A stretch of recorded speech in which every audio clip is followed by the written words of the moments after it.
Okay, నమస్తే అండి. APDSC 2026కి సంబంధించి మరో ఇంపార్టెంట్ న్యూస్తో వచ్చాను. ఇప్పుడు ఏంటంటే మనకి గెజిట్ నోటిఫికేషన్ అనేది రాబోతూ ఉంది. ఏపీ గవర్నమెంట్ తీసుకురాబోతూ ఉంది. దానివల్ల ఏంటంటే మనకి గతంలో నాన్ లోకల్ పోస్టులు అనేవి 20% ఇచ్చేవాళ్ళు.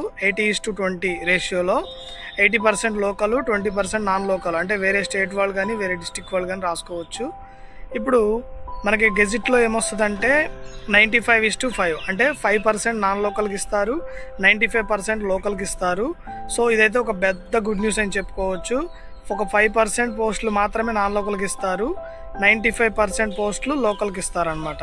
లాస్ట్ టైం మెగా డిఎస్సి 2025లో 20% ఇవ్వడం వలన 0.1లో పోయిన వాళ్ళు చాలామంది ఉన్నారు. సో ఇదైతే పెద్ద గుడ్ న్యూస్ వాళ్ళకి.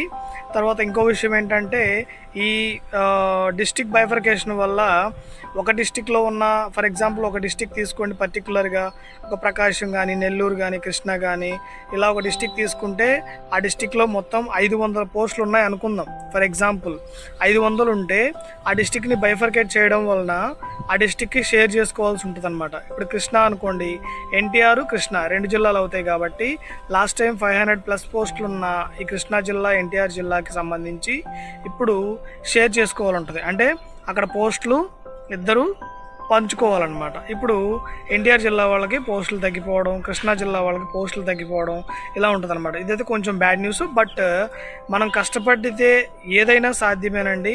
మనం కష్టపడకుండా ఏది కూడా రాదు. డిఎస్సి 2025 వాళ్ళు చాలా కష్టపడ్డారు, వాళ్ళు సక్సెస్ అయ్యి చూపించారు. మీరు చూసుకుంటే రిజల్ట్ 0.1లోనే ఒక దాదాపు 50-60 మంది ఆస్పిరెంట్స్ ఉన్నారనమాట. సో మనం మార్కుల పరంగా చూసుకోవడం కంటే మనం ఎంత హార్డ్ వర్క్ చేసాము, మనం ఎంత కష్టపడ్డాము, ఎన్ని నెలలు కష్టపడ్డాము అనేది ఇక్కడ క్యాలిక్యులేట్ చేయాలన్నమాట. ఇంకో విషయం ఏంటంటే టెట్ వల్ల కూడా చాలామందికి జాబ్స్ వచ్చాయన్నమాట. సో టెట్లో కూడా 0.1 కూడా జాబ్ని డిసైడ్ చేసింది మొన్న. ఆల్మోస్ట్ డిఎస్సి మార్క్స్ కంటే టెట్ మార్క్స్ వల్ల జాబ్స్ వచ్చిన వాళ్ళు చాలామంది ఉన్నారనమాట. సో టెట్ మార్క్స్ పెంచుకోవడానికి ట్రై చేయండి. టెట్ మళ్ళీ రాబోతా ఉందని చిన్న సందేహంగా ఉన్నది. ఆ సందేహంగా అంటే రాబోతుంది అనేది ఇన్ఫర్మేషన్ ఉన్నది. సో అందరూ కూడా టెట్కి ప్రిపేర్ అవ్వండి. ఫస్ట్ అయితే డిఎస్సి కాదు, టెట్లో మార్క్స్ 120+ ఎవరికైతే ఉంటాయో వాళ్ళు ఖచ్చితంగా రేస్లో ఉండే అవకాశం ఉంది.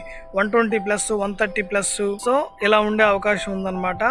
ఒక 100+ ఉన్న వాళ్ళు పోస్టులు జాబ్కి ట్రై చేయొద్దా అంటే వాళ్ళు కూడా ట్రై చేసుకోవచ్చు, బట్ ఎక్కువ కష్టపడాలి. ఈ 120+, 130+ ఎవరికైతే వచ్చాయో వాళ్ళకంటే ఎక్కువ కష్టపడాల్సిన అవసరం ఉంటుందన్నమాట. సో నా సలహా ఏంటంటే టెట్కి ప్రిపేర్ అవ్వడం బెటరు.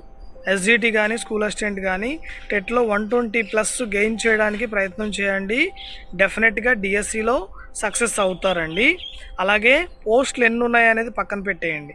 ఎందుకంటే పోస్టుల సంగతి చూసుకుంటే మనకి ఇప్పుడు జాబ్ క్యాలెండర్లో వచ్చిన పోస్టులు 3004 పోస్టులు డిఎస్సికి అని చెప్తున్నారు. అయితే ఇది మారడానికి 100% అవకాశాలు ఉన్నాయి. ఎందుకంటే మనకి రిటైర్మెంట్స్ లిస్ట్ అనేది ఆల్రెడీ 2026, 2027, 28, 29, 30 అంటే 2030 వరకు కూడా 10,000 అబోవ్ పోస్టులు, అంటే ఇయర్లీ వచ్చి 10,000 మెంబర్స్ రిటైర్మెంట్ అవ్వడానికి అవకాశం ఉంది. కాబట్టి ఇప్పుడున్న పోస్టులను పట్టుకొని డిసప్పాయింట్ అవ్వకుండా సక్సెస్ఫుల్గా ఎవరైతే టైం టేబుల్ వేసుకొని చదవగలుగుతారో వాళ్ళు మాత్రం డిఎస్సిని ఖచ్చితంగా గెయిన్ చేయగలరు. ఇదైతే నా సలహా అండి. All the best everyone. Thank you.